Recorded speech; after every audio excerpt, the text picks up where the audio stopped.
The Last Opening. Chapter 1. The Square.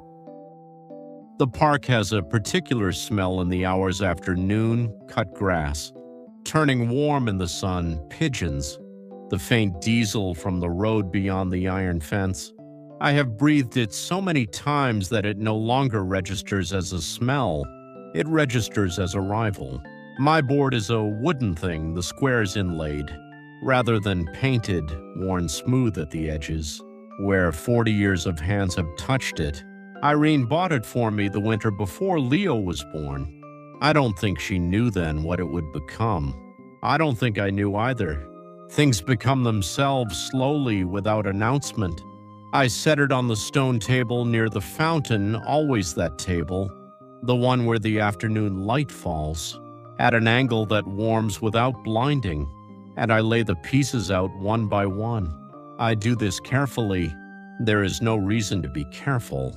The pieces don't require it, but I am old enough to have learned that the rituals before a thing matter, as much as the thing itself, and so I place each piece with both hands, as if it is being returned to somewhere it belongs. The queens go last. People pass.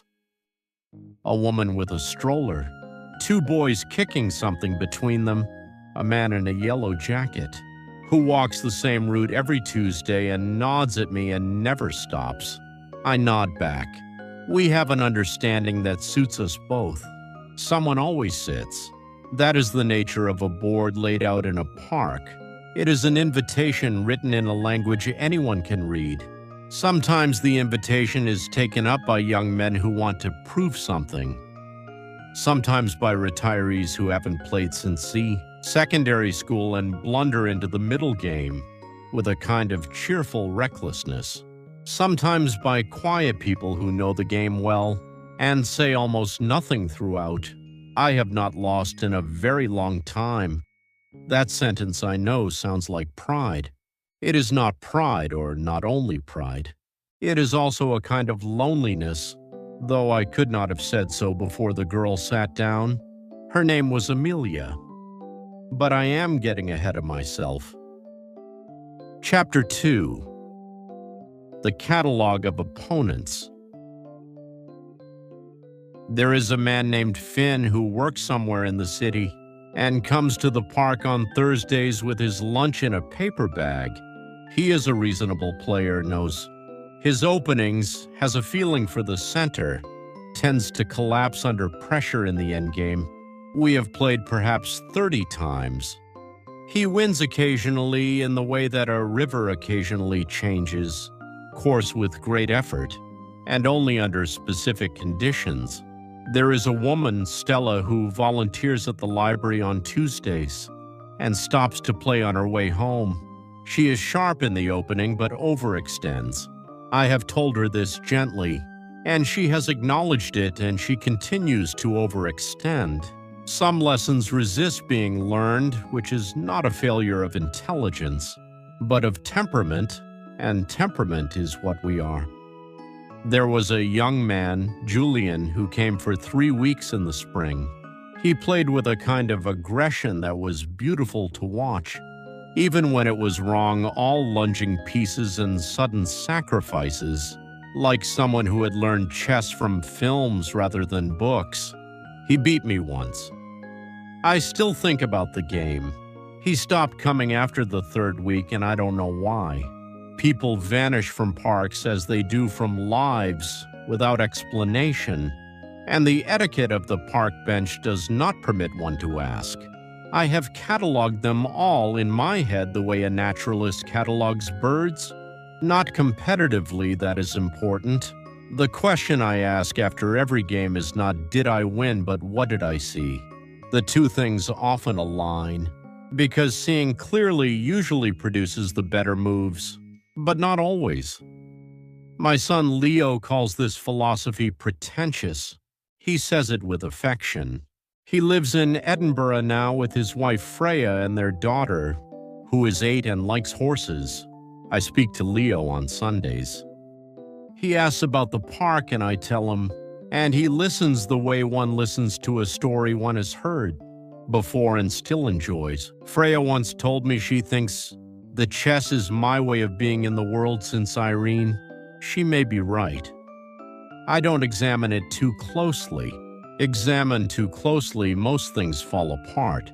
The September morning the girl came, I had beaten a young man who worked in tech or finance, or one of those things he had the watch for it, the kind of physical restlessness that screens produce, and was resetting the board in the amber light of early autumn when I heard the sound of someone stopping.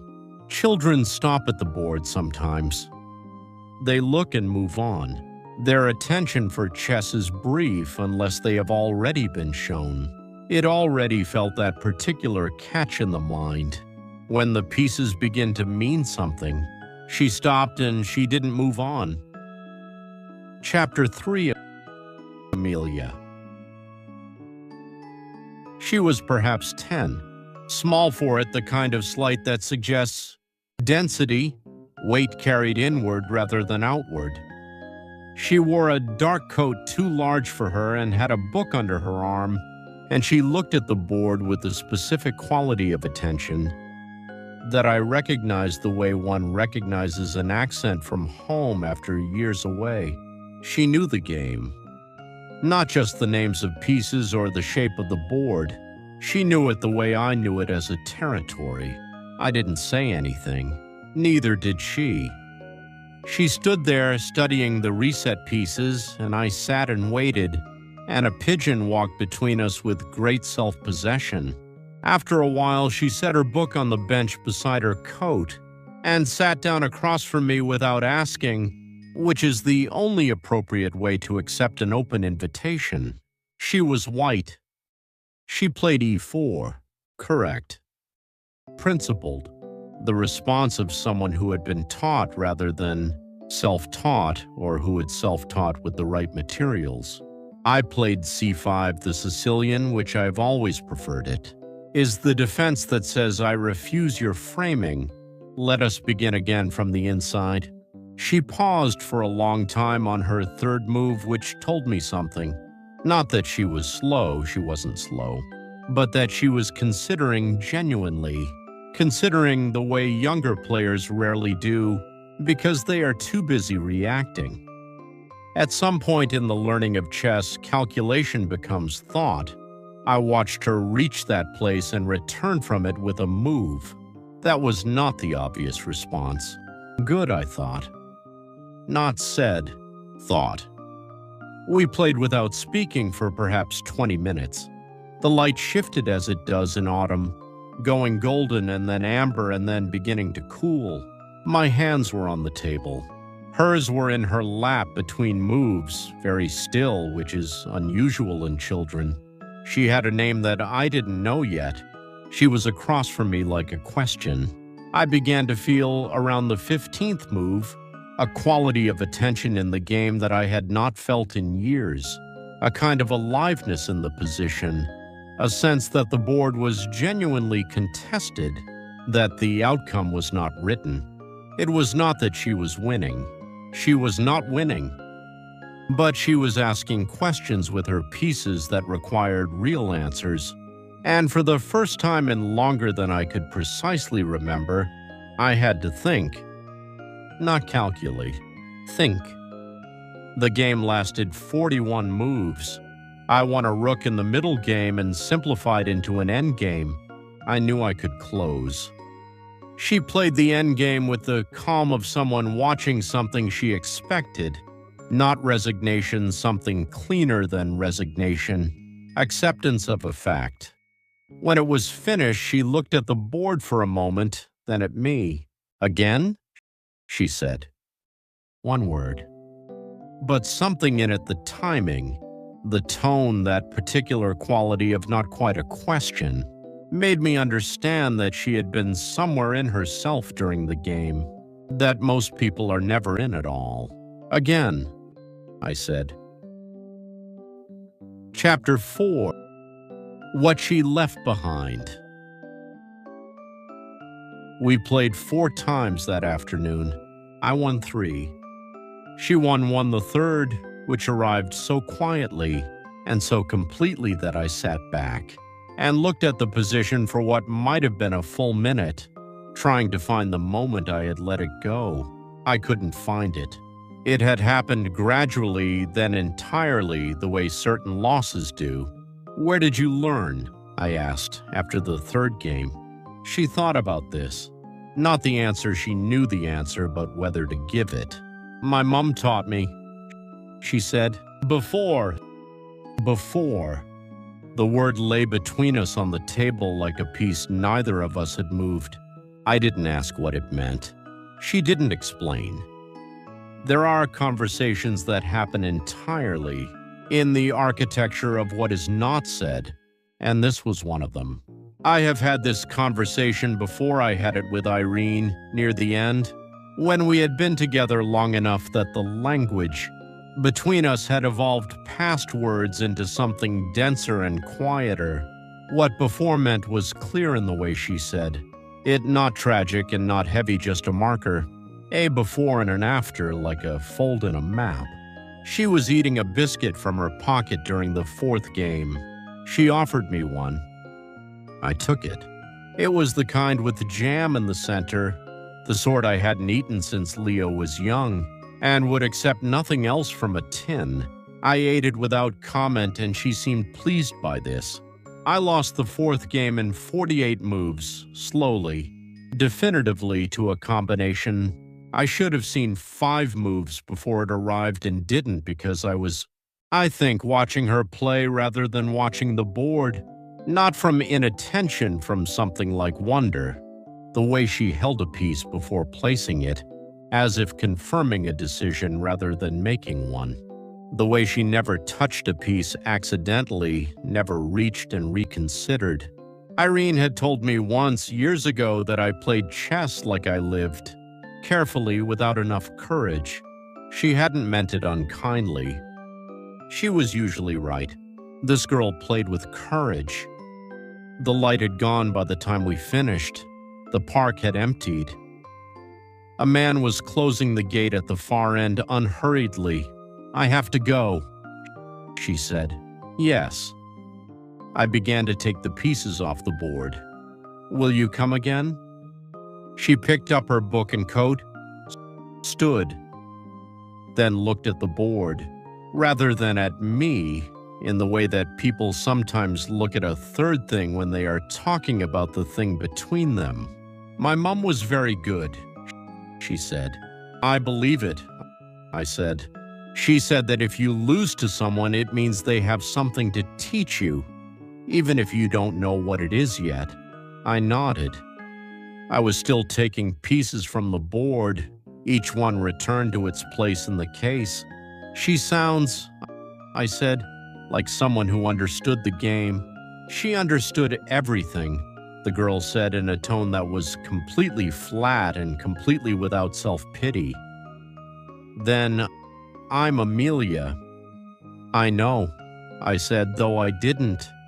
And she seemed to understand that what I meant was something more like, "Of course you are." "I'm Eddie."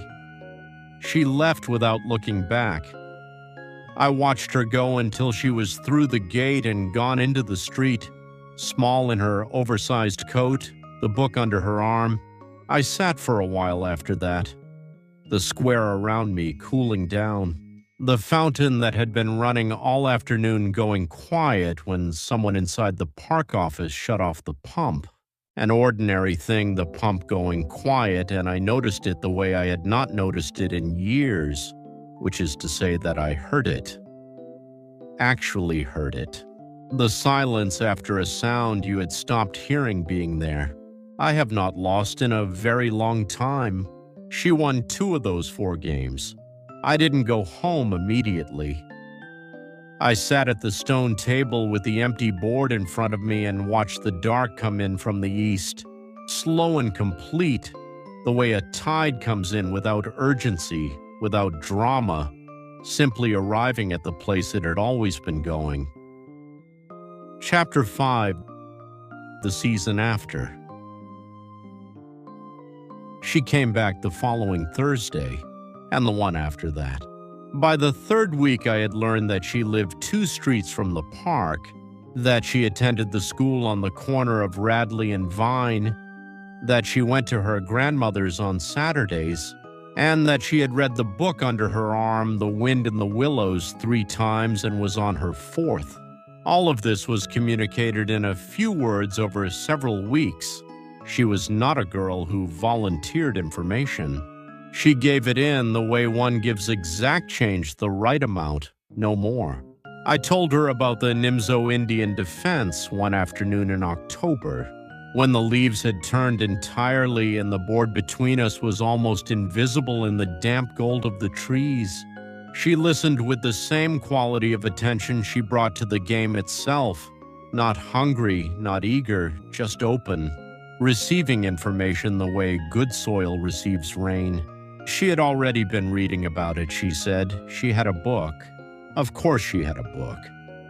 I told her about a game I had played at a small tournament in my 40s, a game I had lost in the most instructive and complete way, a game I still replayed sometimes for the pleasure of understanding what had been done to me.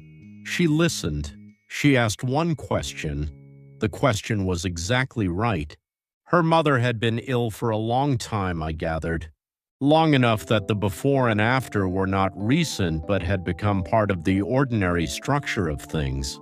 The way a childhood room looks after a long time away, you know it as familiar. But the familiarity has a particular texture, the texture of something incorporated rather than present. She did not speak of her mother's chess directly, but sometimes in the way she set up a piece or in a particular angle of approach, I thought I could see a handwriting that was not hers, a style inherited before the inheriting was complete, the way certain gestures come down through families, appearing in a grandchild who never knew the grandparent who first made them. I am not a sentimental man. I don't think I am. I sat across from this girl every Thursday for the whole of the autumn and into the cold edge of November, and I told myself I was teaching her and she was teaching me, and that was a clean transaction, a fair one. But there were afternoons, the light going early, the park half empty, the sound of the city just beyond the fence when the game was happening on the board and also somewhere else that I couldn't quite name. When the board between us was less a competition than a conversation, the kind that doesn't require looking at the person to whom you're speaking. Irene used to say that every game of chess is a story, and like every story, it says something true about the people telling it. I used to disagree. I told her chess was abstract, formal, that it resisted biography. She listened carefully and said maybe so in the tone that meant no, but I'll let you believe it. She was usually right. My son Leo came to visit in November. On the Saturday, I took him to the park and we sat at the stone table and I showed him the board and told him about Amelia. He listened with his hands around a paper cup of tea, not saying much. "Do you let her win?" he asked. "No," I said. He looked at me and I said, "Well, once." He smiled. He has Irene's smile. He doesn't know this. "You should let her win more than once," he said. "She doesn't need that," I said. "She's better than people who need that." He looked at the board for a while. The pieces were set up mid-game, a position I had been thinking about. He moved a knight idly, the way someone who doesn't play will touch a chess piece with respect for the form and no understanding of the content. "She sounds like she's been good for you," he said. I didn't answer immediately. There were pigeons near the fountain, doing what pigeons do. The park was ordinary and familiar, and the light was doing what November light does, going pale and clean and somehow both warm and cool at once. "I think," I said, "I've been good for her." Leo nodded slowly. "He is my son, and he is kind, and he knows me well enough to understand that what I had just said was also a question. I was asking myself whether it was true, whether it was enough, whether the help we offer the people we love is ever quite adequate to what we hope to give. We sat there for a while in the way that fathers and sons sit together when everything important has been said, and what remains is simply the presence, which is its own kind of language. The fountain ran. Somewhere in the park, a child was laughing. I don't know when Amelia will stop coming. She will. Everyone stops eventually. The boy with the lunging pieces stop, the retirees move on. Even Finn, who is loyal and comes every Thursday, will one day come no more, and I will not know it was the last time until after it has passed. Which is how it is with last times. They don't announce themselves. But for now, she comes on Thursdays with her book and her oversized coat, and she sits down without asking because a board laid out is an open invitation, and she has always known how to read that kind of language. And we play, and sometimes I win, and sometimes she does, and the light moves across the board in its particular way, and the pieces go back and forth in the old grammar of the game, saying something I do not have words for. Something that was taught to her before by a woman who understood everything. Something that I am only now beginning, at the age when many things have finished, to understand myself. The queens go last, and then we begin.